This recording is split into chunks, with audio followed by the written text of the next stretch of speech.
क्या चेहरा देख के फ्लावर समझी क्या? ফ্লাওয়ার নেই, ফায়ার এম এ ফায়ার।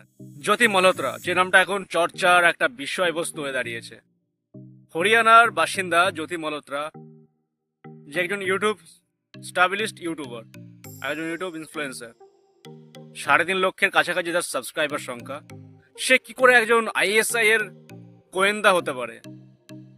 একজন ইউটিউবার হয়ে দেখতে খুব সুন্দরী, তার সত্ত্বেও সে কি করে একজন পাকিস্তানের আইএসআই এর গোয়েন্দা হতে পারে, সেটাই এখন জল্পনা কল্পনা। অবশ্য তাকে হরিয়ানা পুলিশ আহ, তাকে গ্রেপ্তার করেছে। সে এখন জেলের ভাত খাচ্ছে। এত সুন্দর চেহারার আড়ালে সে যে ভারতের সঙ্গে এত বড় গাদ্দারি করেছে, সেটা সত্যি করে ভাবতে অবাক লাগে।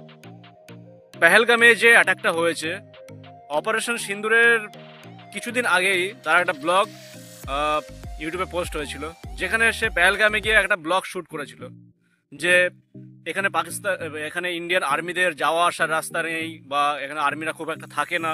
তার কিছুদিন পরেই পেহেলগামে অ্যাটাকটা হয়েছে। অনেক কিছুর দেখে শুনে, অনেক কিছু বুঝে এটা মানে বোঝাই যাচ্ছে যে সে একজন আইএসআই এর গোয়েন্দা। সে যখন ইন্ডিয়া থেকে সে বর্ডার ক্রস করছিল পাকিস্তানের মধ্যে যাওয়ার পরে, সে একজন মনে করছে সে পাকিস্তানের বাসিন্দা। পাকিস্তানে যারা বিএসএফরা ছিল, তারা তার সঙ্গে একদম স্বাভাবিকভাবে কথা বলছে, মানে এরা বহুত দিনের পরিচিত, মানে এদের মধ্যে একটা মানে অনেক দিনের চেনা জানা, মানে নিজের ঘরের মেয়ে ফিরে এসছে, এরকম একটা ব্যাপার। পাকিস্তানের যে আইএসআই এর গোয়েন্দা যে একজন মেম্বার ছিলেন, নামটা আমি মেনশন করে দিচ্ছি এখানে, তার সঙ্গে তার একটা ঘনিষ্ঠ সম্পর্ক তৈরি হয়।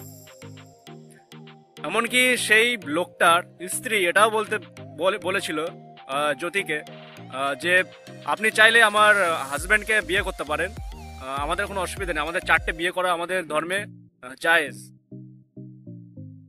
সে কেন বিয়ে করতে চাইছিল, সে তার স্ত্রী কেন বলতে চাইছিল? সবাই মানে এমন ভাবে ব্রেন ওয়াশটা করেছে যে সে মানে গোয়েন্দা হতে বাধ্য। কেন করলে তুমি এটা? যদি তুমি এটা না করতে, তাহলে হয়তো পেহেলগামে অ্যাটাকটা হতো না। পুরো দেশ এই জ্যোতি মালহোত্রার বিরুদ্ধে দাঁড়িয়েছে। একে যথেষ্ট শাস্তির ব্যবস্থা করা হবে, এর বিরুদ্ধে ব্যবস্থা করা হোক এর বিরুদ্ধে। এরকম ঘরের শত্রু যদি বিভীষণ থাকে, তো ইন্ডিয়া সত্যি করে সেফ নয়। এরকম খুঁজে বার করতে হবে, এরকম যারা দেশদ্রোহী আছে, এরকম যারা গোয়েন্দাতে কাজ করছে পাকিস্তানের হয়ে, এরকম আরো আছে, তাদেরকে খুঁজে বার করতে হবে। এই জ্যোতি মালহোত্রা জাস্ট একটা এক্সাম্পল, জাস্ট আমাদের ফার্স্ট। এটা এটা আরো অনেক থাকতে পারে, সেকেন্ড, থার্ড, ফোর্থ, এরকম থাকতে পারে অনেক। তো সেগুলো খুঁজে বার করতে হবে।